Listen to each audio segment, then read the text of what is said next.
welcome to the SpeakIn podcast. I'm Ananya from SpeakIn, Asia's largest digital learning platform for professional growth through one on one coaching and group learning sessions. In today's episode, we have a distinguished leader from Philippines who will share their personal corporate journey, insights on leadership, and much more. Our guest today is Rhoneil Caimol. Neil brings over 15 years of experience in HR management, strategy, and development. His experience spans general HR practice, learning and training, organizational development, HR business partnership, employee relations, and compensations and benefits across the Philippines, India, and the Asia Pacific region. Under his leadership, his previous company earned recognition as Asia's top employer brand for 5 consecutive years. He also served as a judge for the Concentric Asia Best Employer Award 2019, with academic units completed in IT and degrees in management, philosophy, and human resources. He combines strategic HR leadership with strong technical skills in HRIS and e-learning systems. Welcome to the Speaking Podcast, Mr. Neil. It's a pleasure having you here today with us. Moving Hello, forward, everyone. Hi, Nan. Yes. Moving forward, what are some of the most important lessons you've learned in your career, and how do you continue to grow and evolve as a leader? Well, the way I look at my HR journeys may be kind of different. I mark my journeys in terms of learning. And hence, I'd like to go through my HR journey by highlighting some of the most important uh, learnings I've had. Being the kind of person I am, I would usually take a step back and reflect on life a lot. I'm that kind of person. Unfortunately, yeah, I've been blessed with realizations that have guided me along my HR career's journey. The first, I think, life lesson I have in HR is that it's about promotion.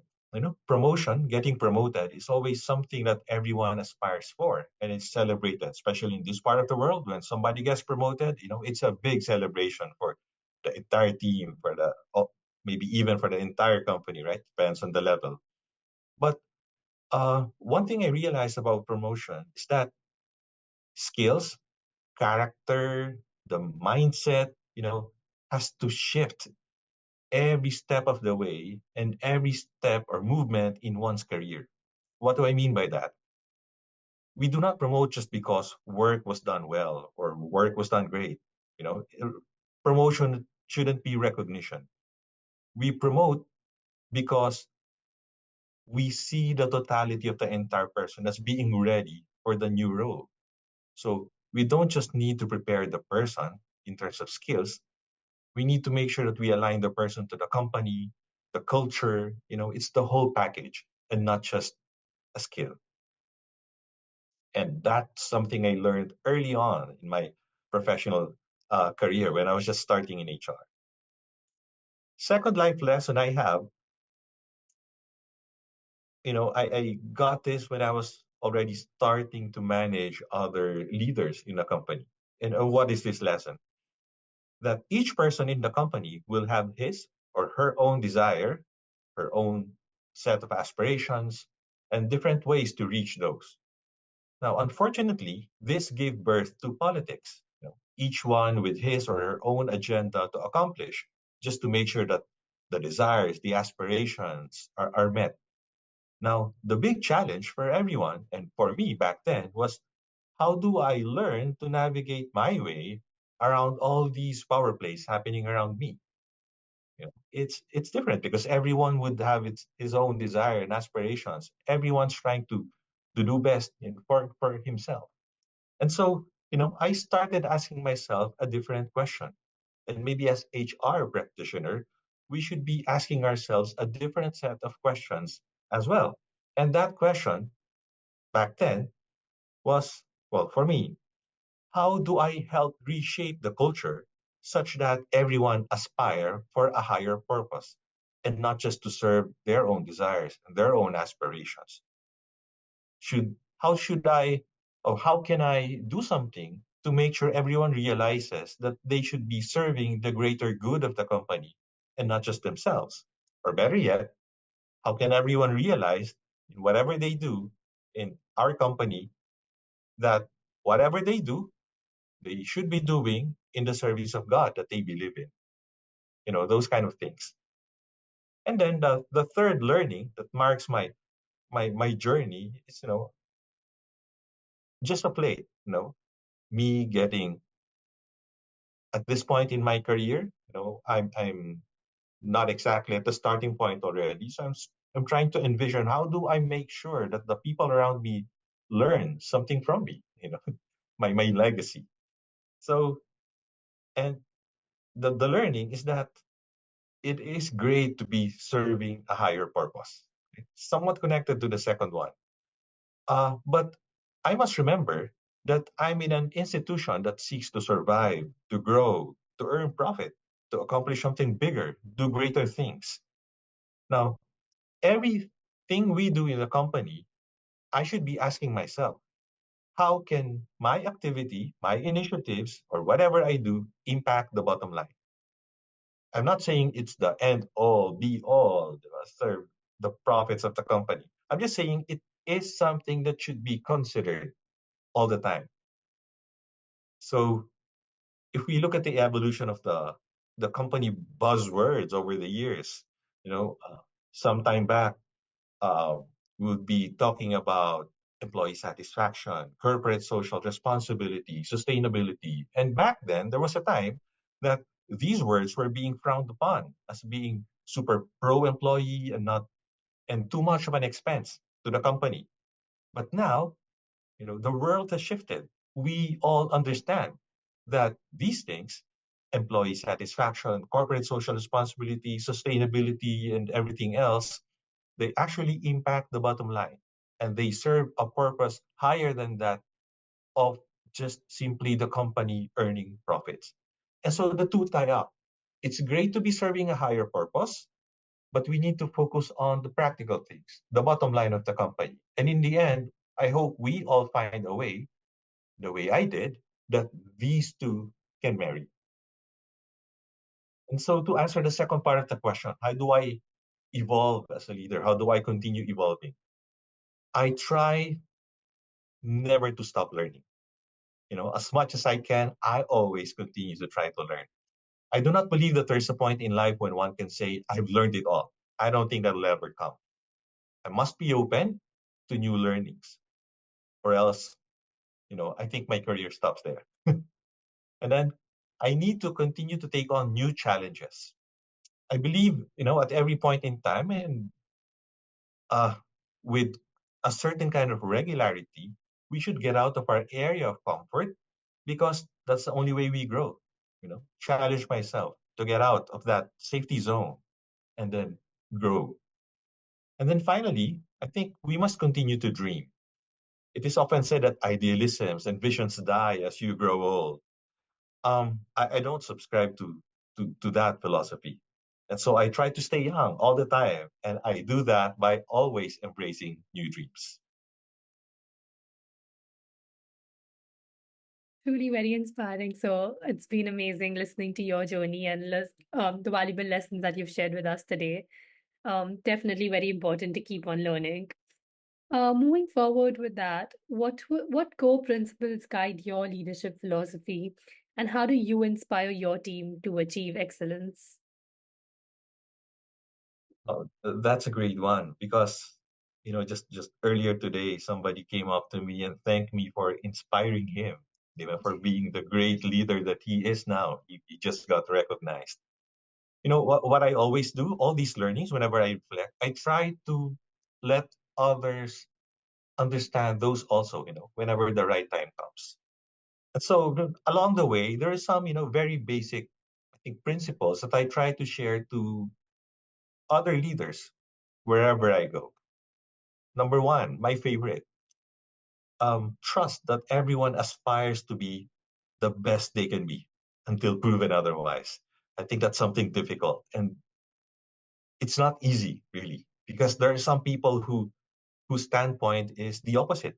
Like they go to a place, they distrust everyone until they prove themselves trustworthy. I take the opposite stance, maybe as influenced by Stephen Covey in his book Speed of Trust. I believe in the best of people, and then that kind of belief, I think, helps shape great performance. And that's important for an HR person. It helps build good relationships, and I believe it impacts overall productivity. And taking the opposite stance create the opposite effect. If you distrust people, they don't perform. They don't want to be engaged with you in any manner, in any way. And in terms of productivity, they'll make do with mediocre performance. Whatever is passing, whatever is average, just to meet your minimum expectation. But I think with a kind of trust and good relationship, we do away with toxic workplace and we create an excellent workplace in the process. Second principle I aspire to. I'm not the kind of leader who can be placed in a box. Not, Neil is this kind of leader or that. I try to be the kind of leader my people need at any point in time, which means it might vary per person, per situation, per instance. You know, Sometimes you need to practice leadership differently for even the same person, right? Because the situation of that person that that person is in a particular instance requires you to approach leading him differently. What if you're a good leader, the good leader in your team, for example, who would naturally just lead himself towards achieving something, is in a situation where he has great family problems affecting his performance? Then you need to lead differently. So different leadership style per situation, per person, per instance. But the third principle, and connected to the second one, which I think for me is the most ideal kind of leadership, I try to set the vision. I show the people where I want to go, where I want to bring the team, and then I walk behind my team as they go there. Take note, it's behind. I'm not in front of them, like pulling them. I'm not even beside them or walking with them. I let them lead themselves. I just become their greatest supporter. I think leadership is everybody's responsibility. I give all others the liberty, the chance to lead themselves, to prove themselves, because I trust them. That's my starting point. But I'm there at any point in time they need help. I'm their biggest rah-rah boy behind them. And that's how I make sure, teams excel. And that's how I think all the teams under me excel in the past and the current team I have. Very inspiring, sir. Can you share a quote or mantra that inspires you and keeps you motivated? I have a couple. Both came from school, and my apologies, both very religious. I came from a Catholic university. The first is from St. Ignatius of Loyola. It's known to my school simply as AMDG. It's a Latin phrase, Ad Maiorem Dei Gloriam, which stands for everything for the greater glory of God. So that's a mantra. That's an inspiration that keeps me motivated every day. Everything I do, it's for the greater glory of God. So why would I settle for something mediocre? Why would I settle for something that's just, off passing mark? I do the greatest I can because I know in everything I do, I try to serve God. And how do I connect that with HR? I borrow from another saint of the Catholic Church, Saint Irenaeus, a theologian from the second century. And he says, the glory of God is man fully alive. The glory of God is man fully alive. I try to give glory to God by making sure that the people around me realize their full potential as human beings. And that's how I practice my career as HR.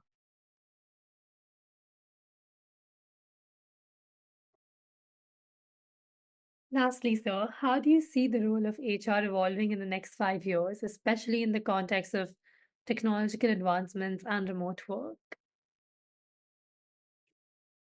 Oh, another great topic to discuss. I believe H, HR as a department and HR practitioners' role will continue to change. And it is ever changing. There's lots of things happening nowadays. I'm sure you're very familiar, for example, with the gig culture. You know, a lot of people are not working full time anymore, but rather they work in gigs. They freelance or they do part time work. It's task-based engagement. Okay? That's how people would want to work for in a company. Engage with them just with this task, and then that's it. They don't stay long. Imagine the kind of HR needed to deal with that kind of relationship with workers, with employees. Right?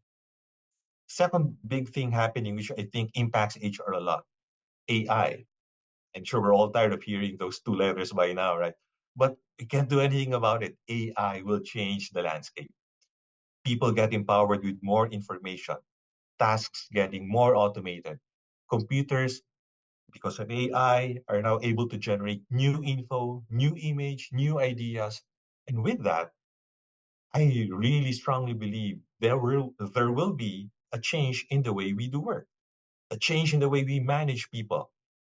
So this is a thing that needs further study. It is being studied now. It is being discussed in lots of HR circles. It is happening, but how? It will change definitely the way we do HR, the way we practice HR. And then thirdly, because of the second one also, it gives birth to more powerful robots. So the impact of robotics in work. There will be less and less people in the workforce. Just the other day, Elon Musk said we might be needing less and less people in the workplace, right? And I'm quite convinced that's going to happen sooner or later. And in that case, would HR practitioners agree that there will be less need for HR, for human resource management? Because companies will just be employing robots, right? But so as not to be outdated, what will HR need to evolve to? How should HR practitioners adapt in terms of skills, work approach, knowledge, and strategy? All these things going on, and I'm just barely scratching the surface here. These are just the major changes happening nowadays, right? But all these things will definitely impact HR. We are in the midst of a huge change, and there has to be continued conversations, happening, going on to make sure that we remain relevant as HR practitioners. Otherwise, we just become one of those outdated technologies. Really interesting to see what the future holds for us, and it's going to be very unique and different. And let's see what technology advancements take place in the near future. Really inspiring, sir. I would like to thank you so much for sharing your valuable insights and experiences with us today. It was a pleasure having you on the SpeakIn podcast. To our listeners, thank you for tuning in. Stay connected with us for more inspiring conversations with Asia's top leaders. Don't forget to subscribe and follow us on our social media platforms. Thank you.